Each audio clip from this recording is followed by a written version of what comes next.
మా అన్ని నియోజకవర్గాల నుంచి వచ్చేసిన వారందరికీ కూడా పేరు పేరున నమస్కారాలు తెలియజేస్తూ, మరి మన అక్క గత కొన్ని రోజులుగా వనవాసం అంటామా అజ్ఞాతవాసం అంటామా మరి కొన్ని రాజకీయ పార్టీలు చేసినటువంటి గురి చేసినటువంటి ఇబ్బందుల వల్ల నిజామాబాద్కి దూరంగా ఉన్నారు. మరి కడిగిన ముత్యంలా ఇప్పటిదాకా మన సోదరులందరూ పాట పాడుతూ చెప్పారు. మన పెద్దసారి కూడా చెప్పిండు, కడిగిన ముత్యంలా మన ఆడబిడ్డ వచ్చింది. అందుకే నిజామాబాద్ జిల్లా వ్యాప్తంగా అందరు కూడా కదిలి వచ్చి స్వాగతం చెప్పడానికి వచ్చారు. మీ అందరు కూడా ధన్యవాదాలు.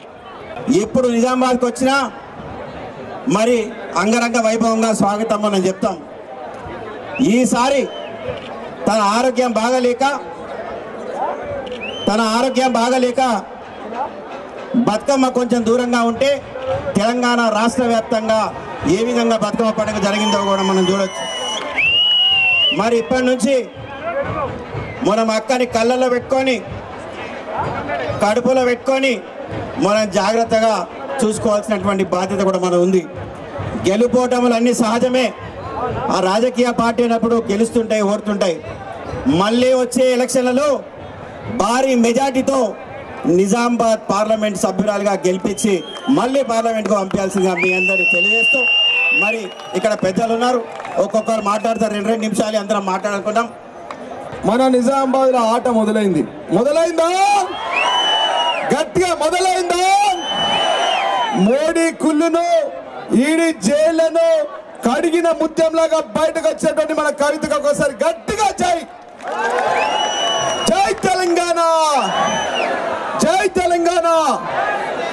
ఇంత పెద్ద ఎత్తున అంగరంగ వైభవంగా అక్కడ ఇందల్వాయి టోల్ గేట్ నుంచి గ్రామాన ఆపుతూ అక్కడి నుంచి ఇప్పటిదాకా ఇంత పెద్ద ఎత్తున ర్యాలీతో విచ్చేసినటువంటి అక్క చెల్లెలకు, అన్నదమ్ములకు, బీఆర్ఎస్ నాయకులకు, వేదిక పైనటువంటి పెద్దలందరికీ కూడా పేరు పేరున చేతులెత్తి హృదయపూర్వక పాదాభివందనాలు తెలియజేస్తా ఉన్నాం.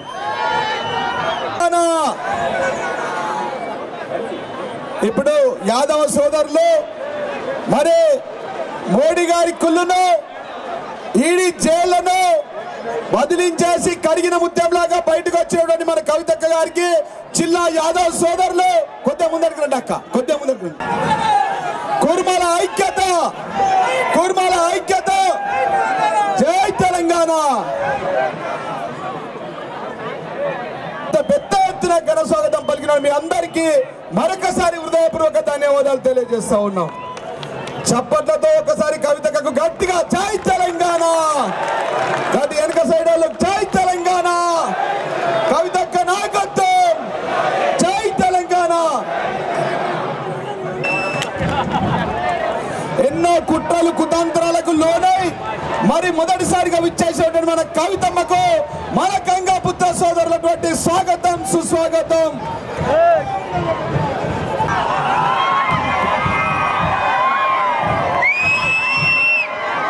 నమస్తే, జై తెలంగాణ. ఈరోజు మన కవితక్క ఇక్కడ ఉంది, అది చాలా సంతోషం. మీ అందరికీ తెలుసు ఎంత హార్డ్ వర్క్ మన కోసం కవితక్క ఎప్పుడు దాకా చేసింది, ఇప్పుడు కూడా చేస్తుంది. కవితక్క ఇక్కడ వచ్చినే అది మన అందరికీ ఎట్లా ఉందంటే ఫెస్టివల్ లాగా ఉంది. ఈరోజు ఉంది లేదు చెప్పండి, ఫెస్టివల్ లాగా ఉంది కదా. అక్క వస్తే అందరికీ పవర్ వచ్చేసింది కదా. అక్క అంటే ఫైటర్, కవిత అక్క అంటే తెలంగాణ బతుకమ్మ తల్లి, తెలంగాణకి బతుకమ్మ తీసుకువచ్చింది కవిత అక్క. అయితే మన అందరికి ఆమె దేవిలాగా ఉంది. మన అందరి కవిత అక్కకు అట్లా చూసుకోవాలి, అట్లా చూస్తున్నాం. మీ అందరికి మరొకసారి అందరికి చేతు పెట్టి ధన్యవాదాలు చెప్తున్నా. థ్యాంక్ యూ సో మచ్ అందరికి. మీరు ఇక్కడ గొంగళ అక్కడే ఉన్నదక్క, ఒక తట్టె మట్టి కూడా తీసుకురాలేరు జిల్లా ఎంపీ ఎమ్మెల్యేలు అని చెప్పిన కరెక్టేనా? వాస్తవమేనా? ఒక జీవో వచ్చిందా? తట్టెని మట్టి లేపిర్రా? ఒక అర్ధ కిలోమీటర్ రోడ్లు వేసిర్రా? మన మంత్రి ప్రశాంత్ రెడ్డి గారు ఉన్నప్పుడు ఎన్ని కిలోమీటర్ రోడ్లు అయినాయి? మన అక్క ఉన్నప్పుడు ఎన్ని జీవోలు వచ్చినాయి? రోజు జీవోలే కాదా? అదే విధంగా ఇప్పుడు పెద్దలు గౌరవనీయులు సీనియర్ నాయకులు మరి జిల్లా ఎక్కడ పోతే అక్కడ గెలుస్తాడు కదా మన అన్న గోవన్న. అట్లాంటి సీనియర్ నాయకులు మన బాజిరెడ్డి గోవర్ధన్ గారిని మాట్లాడవలసి కోరుతా ఉన్నాను. అందరికి నమస్కారం. ప్లీజ్ అందరికి నమస్కారం. ఈరోజు నిజామాబాద్ జిల్లాకు ఒక పండగ లాంటి వాతావరణం. మనకు మన పార్టీ ఓడిపోయిన తర్వాత 1 ఇయర్ స్తబ్దుగా ఉంటుంది. మనం అందరూ కూడా ఏమాత్రం ఇబ్బంది లేకుండా గమ్మున కూర్చున్నాం మనం కాంగ్రెస్ పార్టీ వచ్చిన తర్వాత. ఇవాళ కవితమ్మ వచ్చింది మన జిల్లాకు, ఒక పండగలా తయారైపోయింది. అందరికి ధైర్యం వచ్చింది. అందరు కూడా చాలామంది కాంగ్రెస్ పార్టీ చేసే కార్యక్రమాలు చూస్తున్నాం. మనం చేయలేదు తప్ప కాంగ్రెస్ పార్టీ చేసేది ఏం లేదు. మనం ఉన్నప్పుడు కేసీఆర్ గారు ఉన్నప్పుడు ఇప్పుడు అడిగిన ఇచ్చే నాదులు లేడు ఈ రాష్ట్రంలో. కేవలం దోసుకోవడం, ఢిల్లీకి వెళ్ళడం, ఇవ్వడం. విచిత్రమైన విషయం ఏంటంటే రాష్ట్రంలో కాంగ్రెస్ పార్టీ బీజేపీ 2 కేంద్ర పార్టీలు ఇవి, నేషనల్ పార్టీలు ఇవి. 2 నేషనల్ పార్టీలు కొట్లాడుకోవాలి వాళ్ళు కానీ వాళ్ళు కొట్లాడతలేరు. వాళ్ళిద్దరు ఒకటై కేసీఆర్ తిడుతున్నారు, కేటీఆర్ తిడుతున్నారు, కవితమ్మని తిడుతున్నారు. వాళ్ళకి ఏం హక్కు ఉందని తిడుతున్నారు వాళ్ళు. నేను అడుగుతున్నా, కవితమ్మ మీద ఆరోపణ చేసి కవితమ్మ మీద ఆరోపణ చేసి జైలు వేసిన 5 నెలలు ఏమన్నా ఆరోపణ నిజం చేసిండ్రా? సాక్ష్యం ఉందా? విట్నెస్ ఉందా? కారణం ఏంటంటే కేసీఆర్ గారిని కేటీఆర్ గారిని బీఆర్ఎస్ పార్టీని తొక్కాల. ఈ పార్టీ వెళ్ళిపోతే మేమిద్దరం ఆడుకుంటామనేది ఆలోచన వాళ్ళకు. నేను అడుగుతున్నా, ఈ రాష్ట్రంలో 50 లక్షలతో దొరికిన దొంగ కాంగ్రెస్ పార్టీలో ఆ వ్యక్తిమో కాంగ్రెస్ పార్టీ నుంచి ముఖ్యమంత్రి అవుతాడు. మరి మేము తప్పు చేయని వ్యక్తులం, మనం ఏమి తప్పు చేయని వ్యక్తులు చేరుకోవాలంట. విచిత్రమైన పరిణామాలు. ప్రజలు ఆలోచించాలా. ఇవాళ మళ్ళీ కేటీఆర్ గారికి నోటీస్ ఇచ్చాడు. వాస్తవ సిబిఐ ఏసీబీ అన్నారు రాష్ట్ర ప్రభుత్వం శాఖ. తెల్లారితేనే ఈడీ సెంట్రల్ శాఖ. అంటే ఇద్దరు ఒకటే కాదా? ఇద్దరు ఒకటే దొంగలు ఒకటై బీఆర్ఎస్ పార్టీకి భయపడి ఈ పార్టీని తొక్కేస్తే మాకు అడ్డు ఉండరుగా. ప్రతి ఒక్కరి డబ్బులు ఉంటుండే, రియల్ ఎస్టేట్ మంచిగా ఉంటుండే, మంచి ధరలు వస్తుండే, ప్రతి ఒక్కరి డబ్బులు గరీబ్ డబ్బులు ఉంటుండే. కానీ బుడ్డరఖాన్ వచ్చిన తర్వాత, రేవంత్ రెడ్డి అనే బుడ్డరఖాన్ వచ్చిన తర్వాత ఏమన్నాడప్పుడు? 2000 కాదు, ముష్టి 2000 పెన్షన్ మేము వస్తే 4000 ఇస్తాను చెప్పాడు. ఇచ్చిండా? 3వ పంట కూడా ఇస్తున్నాడు అన్నాడు ఈ బుడ్డరఖాన్. ఒక పంటకు దిక్కు లేదు, ఒక పంటకు రైతు బంధు దిక్కు లేదు, రైతు చనిపోతే డబ్బులు లేవు. ఈ విధంగా అనాథగా మిగిలిపోయింది ఇలా రాష్ట్రం, తెలంగాణ రాష్ట్రం. ప్రతి ఒక్కరు అంటున్నారు అన్న మళ్ళీ మీరేస్తారని. ఎస్, మేము వస్తాం, కానీ మీరు ధైర్యంగా ఉండాలా. మేమున్నాం, అందరు కట్టుకున్నాం. పోచార బస్సును అన్వయించిపోయాడు స్వార్థపరుడు. ఆ వ్యక్తి స్వార్థంతో పోయిండు. డబ్బులు కావాలని పదవి కాదు, పదవి డబ్బులు ప్రభుత్వం 3 ఉండాలి. ఇక్కడ ఉన్న వాళ్ళందరూ కూడా ఎవరు కూడా ప్రభుత్వం లేకుండా నిలబడ్డాం, ధైర్యంగా ఉన్నాం. మీకు ఎవరికి కష్టం వచ్చినా మేమందరం ఉన్నాం. మాతో పాటు మాకెనుక కవితమ్మ గారు ఉన్నారు. కవితమ్మ ఉంటే ఎవడ ముందుకు రాడు, ఎవడు కొట్లాడు ధైర్యం లేదు. నేను అడుగుతున్నా, ఇవాళ ఎవడలా అంటున్నా రేపు పొద్దున మాట్లాడుతున్నా ఒకటే చెప్పాలి మీరు అందరూ కూడా. అరే మా పార్టీ నాయకులు తప్పు చేయలేదు, తప్పు చేయకుండా జైలు పంపిస్తున్నారు మీరు. మీ పార్టీ నాయకుడు, మీ ముఖ్యమంత్రి 50 లక్షలతో దొరికిన దొంగ ఇవాళ రాష్ట్రంలో ముఖ్యమంత్రి అయ్యాడు. ఏ ముఖ్యమంత్రిగా అయ్యాడు? కారణం ఏంటంటే కాంగ్రెస్ పార్టీ ఢిల్లీలో డబ్బులు కావాలంటే ఇచ్చేటోడు ఎవరు? రేవంత్ రెడ్డి మాత్రమే, వేరేవాడు ఇయ్యాడు. అలాంటి వ్యక్తిని పెట్టుకొని రాష్ట్రాన్ని నాశనం చేస్తూ, రాష్ట్రాన్ని గరీబ్ రాష్ట్రం చేస్తూ, ఇవాళ రాష్ట్రం యొక్క పరిస్థితి ఎట్లా ఉందంటే దేశంలో 9వ తెలంగాణ అయింది. 9వ నెంబర్ వచ్చింది మనకు. ఫస్ట్ 1 నెంబర్ ఉండే బీఆర్ఎస్ పార్టీ ప్రభుత్వం ఉన్నప్పుడు, కేసీఆర్ ఉన్నప్పుడు. ఇవాళ నెంబర్ 9 అయింది. ఎంత దిగజారిపోయింది మీరు అర్థం చేసుకోవాలి. కాబట్టి ఇంకా ముందు ఇంకా ఈ ప్రభుత్వంకు వ్యతిరేకంగా కవితమ్మ గారి నాయకత్వంలో ముందుకెళ్తాం. తప్పకుండా ప్రజలతో ఉంటాం. వచ్చే స్థానిక సంస్థల ఎన్నికల్లో మనం గెలుస్తున్నాం, రాష్ట్రం అంతా గెలుస్తున్నాం. మీ అందరు కూడా ధైర్యం చెప్తున్నారు తెలియస్తూ ముగిస్తున్నా. జై తెలంగాణ. ధన్యవాదాలన్నా. జై కవిత. కక్షపూరిత రాజకీయాల్ని దాటుకొని, కుట్రపూరిత రాజకీయాల్ని, కుట్రల్ని ఛేదించుకొని ఢిల్లీ నిర్బంధాన్ని బద్దలు కొట్టి మనందరి ప్రియతమ నాయకురాలు కవితమ్మ గారు మొట్టమొదటిసారిగా నిజామాబాద్కు వచ్చిన సందర్భంగా ఆమెకి మా స్వాగతం. ఈ కార్యక్రమానికి వచ్చిన మీ అందరికి కూడా హృదయపూర్వక ధన్యవాదాలు. ఇవాళ ఈరోజు ముఖ్యమంత్రి ఇచ్చిన హామీలు అమలు చేయడం చేతగాక, ఒక్క హామీ కూడా అమలు చేయడం చేతగాక కేసీఆర్ మీద, కేటీఆర్ మీద, బీఆర్ఎస్ పార్టీ నాయకుల మీద అన్ని లఫంగ మాటలు, హౌలే మాటలు, ఇష్టం వచ్చినట్టు మాట్లాడుకుంటా కాలం గడుపుతున్న చేతగాని దద్దమ్మ ఇవాళ ఈ రాష్ట్ర ముఖ్యమంత్రి రేవంత్ రెడ్డి. కాబట్టి ఇవాళ ప్రజల్లో కాంగ్రెస్ పార్టీ మీద నమ్మకం పోతా ఉన్నది. రేపు రాబోయే స్థానిక సంస్థల ఎన్నికల్లో తప్పకుండా టీఆర్ఎస్ పార్టీ ఇవాళ కవితమ్మ గారి నాయకత్వంలో నిజామాబాద్ జిల్లాలో విజయ దుందమి మోగించబోతున్నదని చెప్పి ఈ సందర్భంగా మనవి చేస్తూ, అట్లనే టీఆర్ఎస్ పార్టీ ఫినిష్ అయిపోయిందట. అరే టీఆర్ఎస్ పార్టీ ఫినిష్ కాదు, టీఆర్ఎస్ పార్టీ రోజు రోజు పెరుగుతూనే ఉన్నది. హామీలు అమలు చేయడం చేతగాక మీ ముఖ్యమంత్రి టీవీలో కనిపిస్తే అసహించుకొని టీవీ మూసేసే పరిస్థితి ఇవాళ ప్రజలు చేస్తూ ఉన్నారు.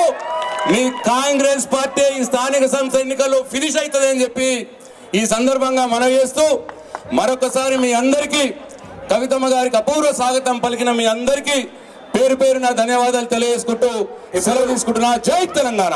ఇప్పుడు పలుకుతున్న నిజామాబాద్ ప్రజలందరికీ బీఆర్ఎస్ పార్టీ తరఫున మీ అందరికీ కృతజ్ఞతలు, శుభాకాంక్షలు తెలియజేస్తూ, కేంద్ర ప్రభుత్వం కక్షలతో అయినా, రాష్ట్ర ప్రభుత్వం కుట్రలు అన్నా, రాష్ట్ర ప్రజలు మాత్రం కవితమ్మ వెంట ఉన్నామని ఈరోజు నిజామాబాద్ ప్రజలు చూపించిన స్వాగతమే ఇదొక నిదర్శనం అనే విషయాన్ని మనం గమనించాలి. పోయిన డిసెంబర్లో కాంగ్రెస్ పార్టీ అధికారంలోకి వచ్చేది. ఈ డిసెంబర్కి వస్తే ఒక్క ఏడాది దాటాది వాళ్ళ అధికారంలోకి వచ్చి. ఒక సంవత్సరం లోపు నాకు తెలిసినంత వరకు మన దేశంలో ఎక్కడ కూడా ఏ ప్రభుత్వమైనా ఇంత తొందరగా ప్రజా ఆదరణ కోల్పోయిందంటే ఈ రాష్ట్రంలో కాంగ్రెస్ ప్రభుత్వం అనే విషయాన్ని మీతో మనవి చేస్తూ, ఈరోజు కవితమ్మ మన దగ్గరకు వచ్చారు నిజామాబాద్కి. రేపు ఇంకా 4 రోజులలో కొత్త సంవత్సరం ప్రారంభం కాబోతుంది. ఈ సంవత్సరం, కొత్త సంవత్సరంలో ఉద్యమాన్ని మరి వారు ముందుకు వస్తున్నారనే విషయాన్ని కూడా మీతో మనవి చేస్తూ, చాలా ఉత్సాహంగా కవితమ్మ వినటానికి వచ్చారు కాబట్టి నేను మన నిజామాబాద్ జిల్లా రాజ్యసభ సభ్యుడిగా ప్రజలందరికీ ఒక మాట ఇస్తున్నా. ఈరోజు ఢిల్లీలో లోక్సభలో మన ఎంపీ లేకపోయినా రాజ్యసభ నుంచి 4 ఎంపీలు ఉన్నా కేసీఆర్ గారి ఆదేశాల మేరకు అక్కడ కేంద్ర ప్రభుత్వంపై బీఆర్ఎస్ పార్టీ యుద్ధం కొనసాగుతూనే ఉంటుంది. తెలంగాణకు న్యాయం జరుగుతూనే ఉండాలి. బీఆర్ఎస్ పార్టీ ఉండాలంటే బీఆర్ఎస్ పార్టీ ఉంటేనే అటు కేంద్రంలో, రాష్ట్రంలో మన రాష్ట్రానికి న్యాయం జరుగుతుందనే విషయాన్ని మనవి చేస్తూ, మళ్ళీ ఒకసారి వచ్చిన పెద్దలందరికీ, మిత్రులందరికీ, వేదిక మీద ఉన్న మిత్రులందరికీ కూడా ఒక్క విశ్వాసం మీరు కల్పించారు.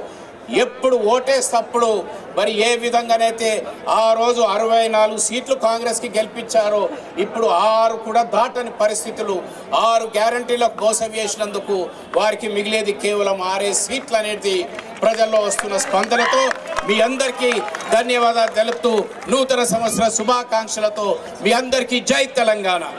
మొక్కవోని ధైర్యంతో నిలబడిన ఉద్యమ నాయక మన బతుకమ్మ, మన కవితక్క అని చెప్పి సందర్భంగా నేను తెలియజేస్తా ఉన్నా. ఇవాళ కాంగ్రెస్ పార్టీకి అధికారం వస్తే మన బతుకమ్మ నిజామాబాద్ లో లేకపోతే మన నిజామాబాద్ జిల్లా అంధకారంగా మారిందని చెప్పి సందర్భంగా నేను తెలియజేస్తా ఉన్నా. మన ఫ్యామిలీ కేసీఆర్ గారు అంటే, మన కవితక్క అంటే, మన వర్కింగ్ ప్రెసిడెంట్ కేటీఆర్ గారు అంటే మనది ఫైటర్స్ ఫ్యామిలీ అని చెప్పి సందర్భంగా తెలియజేస్తా ఉన్నా. కాంగ్రెస్ అన్నది చీటర్స్ ఫ్యామిలీ అని చెప్పి సందర్భంగా నేను తెలియజేస్తా ఉన్నా. అవునా కాదా? వచ్చినాయా? మా అక్కల మెడలో బంగారం బాగా మెరుస్తుంది, వచ్చిందా? అంత బేగు మాటలు, అవగలగ మాటలు అంతేనా? ఇవాళ మన కవిత వచ్చింది, మొదటిసారిగా వచ్చిన తర్వాత జిల్లాలో ఏమైనా అభివృద్ధి జరిగిందంటే ఏమైనా జరిగిందా?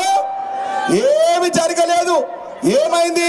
రేవంత్ రెడ్డి ఏమంటుండంటే ఓటుకు నోటు దొంగ ఏమంటుండో, దేవుళ్ళ మీద ఒట్లు, 6 గ్యారెంటీలకు తూట్లు, కేసీఆర్ గారికి కవితమ్మకు కేటీఆర్ గారికి కిట్లు. ఇంతేనా? ఇంకేమైనా ఉన్నాయా ఈ ముఖ్యమంత్రిది? ఉన్నదా? ఈ సందర్భం నేను తెలియజేస్తున్నా. కాదా, నేను ఎక్కువ మాట్లాడా. ఈ రోజు నుంచే నిజామాబాద్ జిల్లా బిడ్డ కాంగ్రెస్ బీజేపీ నాయకులారా ఆట మొదలైంది మన కవితమ్మతోనని చెప్పి ఈ సందర్భంగా తెలియజేస్తా ఉన్నా. అంతేనా? దిగుదామా? దమ్ముందా? చూసుకుందామా? ఇక మీరు 10 ఏళ్ళలో తెచ్చినా చెప్పండి. మా కవిత కియలు వచ్చింది కదా, రేపటి నుంచి మీ లిస్టు చెప్పండి. మా భారతం చదువుతాం బిడ్డ. మేం చేసిన పనులు చెప్తే మా ఎమ్మెల్యేలు మా కవితక్క మా ఆధ్వర్యంలో కవితక్క ఆధ్వర్యంలో చేసి మన తెలంగాణ తొలి ముఖ్యమంత్రి గారు ఇచ్చిన పథకాలు తీస్తే చెప్తే రామాయణం వింటే మహాభారతం ఒడుస్తుందా? ఓడది. కాబట్టి నేను ఎక్కువ మాట్లాడా. కాబట్టి ఇప్పుడు మన ఫైట దేకిలింగే అనేటోళ్ళంతా చేతులు ఎత్తుకుందామనేటోళ్ళంతా మళ్ళీ చేతులు ఎత్తురు. అంతేనా? కాంగ్రెస్ కి అధికారం వస్తే మనకు అంధకారం వచ్చింది. వాస్తవమేనా? మనందరికీ ఉండదు కవితక్క. జై కవితక్క. ఇప్పుడు మన బతుకమ్మని పేరున హృదయపూర్వకంగా ధన్యవాదాలు తెలియజేస్తా ఉన్నాను.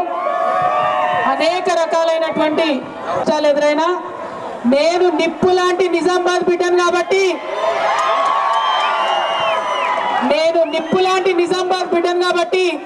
పిడికిలెత్తి అన్ని ఎదిరించి మళ్ళీ మీ దగ్గరికి ఈరోజు వచ్చిన మీ అందరినీ కూడా నాకు మద్దతుగా నిలిచినందుకు హృదయపూర్వకంగా ధన్యవాదాలు తెలియజేస్తా ఉన్నా.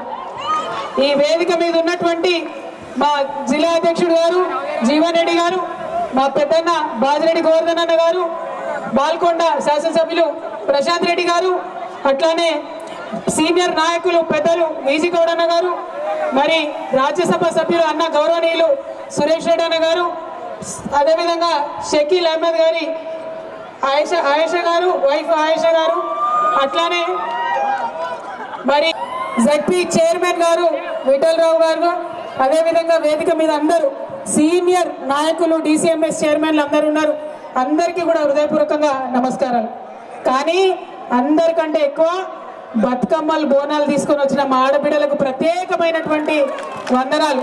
ఇంత ఎండలో ఇంత కష్టపడి బోనాలు బతుకమ్మలతోని డప్పులతో ఎదురొచ్చినటువంటి మా అన్నలందరికీ కూడా హృదయపూర్వకంగా నమస్కారాలు.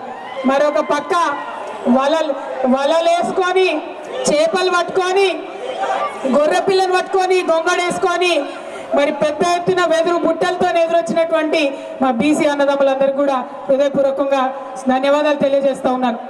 మరి ఇవాళ నిజంగానే దసరా లెక్క అనిపిస్తున్నది నాకైతే. అంతేనా? అంత పెద్ద ఎత్తున మిట్ట మధ్యాహ్నం ఎండ కొడుతుంటే వెన్నెల్లో నిలుస్తున్నట్టు అందరు నవ్వుతూ ఉంటే మనసు పులకరించిపోతా ఉన్నది. నిజంగా పడ్డ కష్టం అంతా కూడా ఒక్క నిమిషంలో మర్చిపోయినా అని చెప్పి ఈ సందర్భంగా మీ అందరు కూడా తెలియజేస్తా ఉన్నాను. మీకు తెలుసు దేశంలో జరుగుతున్న పరిస్థితులు మీకు తెలుసు.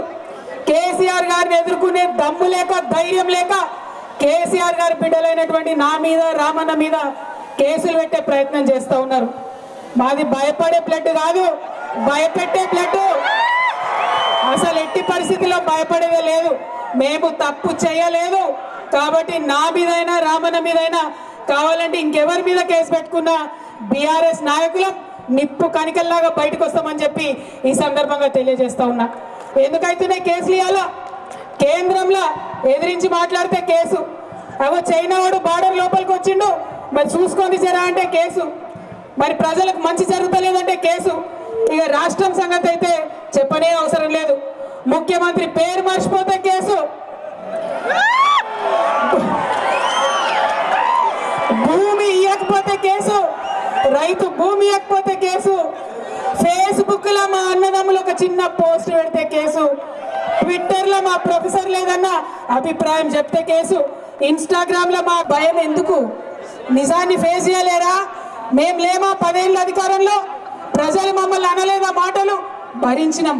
ఎందుకంటే బరువు ఎత్తుకున్నాడు, బాధ్యత ఉన్నాడు, 10 మందికి పని చేయాల్సినోడు ఓపికతో ఉండాలి. ప్రజలకు కష్టాలు వస్తాయి, వాళ్ళకి ఇబ్బంది అవుతుంది. ఇబ్బంది అయితే నువ్వు పరిష్కారం చేస్తావనే నీకు నాయకత్వం ఇస్తారు, ఉట్టిగానే ఇయ్యారు, టైంపాస్కి ఇయ్యారు. మరి ఆ విషయం మర్చిపోయి ఇవాళ కేంద్రంలో కానీ రాష్ట్రంలో కానీ ఎదురు మాట్లాడితే కేసులు పెట్టేటటువంటి పరిస్థితి ఉంది. అందుకే చెప్తా ఉన్నా, ఈ కేసులు మమ్మల్ని భయపెట్టలేవు. ప్రజల నుండి వచ్చిన వాళ్ళం, ఉద్యమం చేసి తెలంగాణ రాష్ట్రం సాధించుకొని తీసుకొచ్చినటువంటి గులాబీ పార్టీ వాళ్ళం ఖచ్చితంగా గట్టిగా నిలబడతాం, ప్రజల పక్షాన ఉంటామని ఈ సందర్భంగా తెలియజేస్తా ఉన్నా. మరి ఇక్కడ మా ఆడపిల్లలు చాలా మంది వచ్చినారు, డిగ్రీ చదువుకున్న పిల్లలు చాలా మంది వచ్చినారు. వాళ్ళందరూ నేను అడుగుతా ఉన్నా, మీకు స్కూటీలు వచ్చినాయా? వచ్చినాయా బిడ్డ? ఆ కెమెరా వాళ్ళు అసలు చూపిరు, మా వాళ్ళు చెప్తున్నారు స్కూటీలు రాలేదట. 2500 వచ్చినాయా? महालक्ष्मी स्कीम వచ్చిందా? ఏమీ లేదు. यहाँ हमारे इतने सारे मुसलमान भाई है, बहुत सारे बातें करे, क्या बोले 4000 करोड़ देते एक साल में, बोले कुछ दिए साहब? कुछ आया क्या? ईमान के रिलीज करे, लेकिन आज तक जो मुसलमान स्टूडेंट को क्या बोले, 10वीं पास हो गए तो 25,000, इंटरमीडिएट पास हो गए तो 50,000, डिग्री पास है तो 1 लाख, उनके मर्जी में जो आए बोले, एक भी आज तक उनका वादा पूरा नहीं हुआ. और खासकर हमारे मुसलमान भाई बहनों से मैं बोलना चाहती हूँ, क्या बोले थे कांग्रेस वाले, शादी मुबारक में स्पेशली मुसलमानों को 1,60,000 रुपये दूंगा, उसके साथ साथ 1 तोला सोना भी देते बोले. किसी को मिला क्या अम्मा? कहीं आया क्या किसी को? ఇప్పటిదాకా కూడా కేసీఆర్ పైసలే వస్తున్నాయి. గవే 2000 గవే కేసీఆర్ సార్ ఇచ్చిన పైసలే ఇప్పటిదాకా వస్తున్నాయి. బీరాల్ వారికి నానాడు మేము ఇస్తాం 4000, అధికారంలోకి రాగానే ఇస్తాం 4000 అన్నారు. వచ్చే నెలనే అధికారంలోకి ఎక్కినాక తెల్లారే ఇస్తామన్నారు.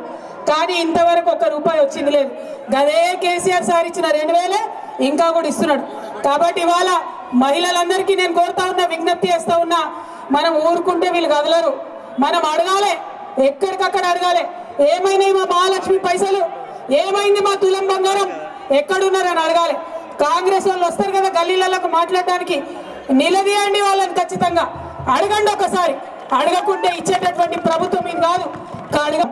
ఇవాళ ఒక గుర్తుపెట్టుకోండి, ఈ సంవత్సర కాలంలో మనకు పెంచిన పెన్షన్ ఇచ్చుంటే 2000 బదులు 4000 ఇచ్చుంటే ఒక్కొక్క ఆడబిడ్డకి ఇవాళ 24,000 అకౌంట్లో ఉంటుండే. మరి అది నష్టమైనట్టే కదా మనకు ఒక సంవత్సరం. అదేవిధంగా 18 ఏళ్ళు నిండిన వాళ్ళందరికీ 2500 ఇస్తామన్నాడు. అది ఇచ్చుంటే ఇవాళ 30,000 ఉంటుండే కదా మన అకౌంట్లో. మరి ఆ మునిగిపోయిన 30,000, ఆ పోయిన 24,000 ఏడికి పోతాయన్న విషయం మనం ఎక్కడికక్కడ అడగాల్సినటువంటి అవసరం ఉంది. ఇక మోసం అంటే మామూలు మోసం కాదు. ఎవరిని మోసం చేయాలి? విద్యార్థులను మోసం చేసిరు, రైతులను మోసం చేసిరు, మహిళలను మోసం చేసిరు, ఉద్యోగులను మోసం చేసిరు. ఇవాళ నేను వస్తుంటే జగిత్యాల నుంచి ఒక మెసేజ్ వచ్చింది నాకు. కేసీఆర్ సార్ ఉన్నప్పుడేమో పీపుల్స్ ఫ్రెండ్లీ పోలీస్ అని ఉండే, మన పోలీసు వాళ్ళు జాగ్రత్తగా చూసుకుంటారు ప్రజల్ని. ఇవాళనేమో కాంగ్రెస్ ఫ్రెండ్లీ పోలీస్ అట. ఏంటంటే ఉల్టా పోలీసు వాళ్ళని కొడతారు కాంగ్రెస్ వాళ్ళు, కానీ ఆ కాంగ్రెస్ ఆయన స్టేషన్లో పెట్టొద్దట. వచ్చి బరబర మంచిగా కాంగ్రెస్ ఎమ్మెల్యే తీసుకొని వెళ్ళిపోయింది ఆ నాయకుడిని. ఇవాళ ఓన్లీ కాంగ్రెస్ ఫ్రెండ్లీ పోలీస్ నడుస్తుంది రాష్ట్రంలో, పోలీసుల జులుం నడుస్తుంది రాష్ట్రంలో. కాబట్టి నేను అడిగేది ఏంటంటే, ఇవాళ కేసీఆర్ గారి ప్రభుత్వంలో చేసిన మంచి పనులు కొనసాగించండి. కొనసాగించే ధైర్యం లేదు, కొత్త చేసే ధైర్యం అసలే లేదు. కానీ ఈ విషయాలన్నీ మనం ప్రజలకు చెప్పాల్సినటువంటి అవసరం ఉన్నది. దయచేసి ఇవాళ ఇక్కడికి వచ్చిన బీఆర్ఎస్ పార్టీ కార్యకర్తల నాయకులు గుర్తుపెట్టుకోవాలి, ఇటు ఉన్న సూర్యుడు అటు ఉదయించినా రాబోయేదంతా కూడా నిజామాబాద్లో గులాబీ జెండా శకమే. గులాబీ జెండా కావచ్చు, రేపు రాబోయే ఎమ్మెల్యే ఎలక్షన్లు కావచ్చు, రాబోయే ఎంపీ ఎలక్షన్లు కావచ్చు, ఖచ్చితంగా చెప్తా ఉన్నాం గులాబీ జెండానే రాబోతా ఉన్నది, గులాబీ జెండానే జిల్లా అంతా ఎగరబోతా ఉన్నది. కాబట్టి మా రైతన్నలందరినీ ఒకటే కోరుతా ఉన్నాను నేను, మనకు రైతు భరోసా ఎగబెట్టిరు, దాని గురించి అడగండి. రుణమాఫీ చేసినామంటారు, మనకు రాలే, మన పక్కింటి వాళ్ళకి రాలే, ఎవరికి వచ్చిందో ఎవరికి అర్థమవుతుంది. మరి అటువంటి పరిస్థితి ఉన్నది.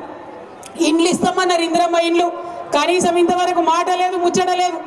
అప్లికేషన్లు తీసుకొని చెత్త పుట్టలు వారేసినటువంటి పరిస్థితి ఇవాళ మనం చూస్తూ ఉన్నాం. అన్నిటికన్నా ఘోరం దారుణం ఏంటంటే, కేసీఆర్ సారు పేద పిల్లలు చదువుకోవాలి మంచిగా అని చెప్పి గురుకుల పాఠశాల పెట్టి లక్షలాది మందిని ఆయన చదివిస్తే ఇవాళ గురుకులాలు కూడా నడపడం చేతగానటువంటి ప్రభుత్వం మన ప్రభుత్వం అని పిల్లలు గురుకులాల్లో చనిపోయింది. ఇంకా ఎంతమంది పిల్లలు పొట్టన పెట్టుకుంటారని ఈ ప్రభుత్వాన్ని నిజామాబాద్ గడ్డ నుంచి నేను అడుగుతా ఉన్నా. మన ఉమ్మడి నిజామాబాద్లోనే 3 పిల్లలు చనిపోయినటువంటి పరిస్థితి ఉన్నది. రాష్ట్రం అంతా 57 మంది చదువుకునేటటువంటి పరిస్థితి ఉంది. మరి అలా పిల్లల్ని చూసుకోరాకపోయి, మహిళలకు చెప్పిన ఇయ్యరాకపోయి, రైతులకు చెప్పింది ఇయ్యరాకపోయి, మరి ఉద్యోగాలని యువతను తప్పుదారి పట్టించే ప్రయత్నం చేశారు. ఇవాళ యువ మిత్రులంతా ఒకసారి ఆలోచన చేసుకోవాలి. ఉద్యోగాలు ఇచ్చినా అని చెప్తున్నాడు, సంవత్సరంలో 2 లక్షల ఉద్యోగాలు ఇస్తా అని చెప్పారు. కానీ ఇప్పటి వరకు మన కేసీఆర్ సార్ ఇచ్చిన నోటిఫికేషన్లే ఉద్యోగాలు ఇస్తున్నాడు. ఆనాడు కేసీఆర్ సార్ ఎవరన్నా ఉద్యోగంకి ఎక్కితే ఇంటికి ఆర్డర్ పోతుండే. ఇవాళ ఉన్నటువంటి సీఎం గారు ఏం చేస్తున్నాడు?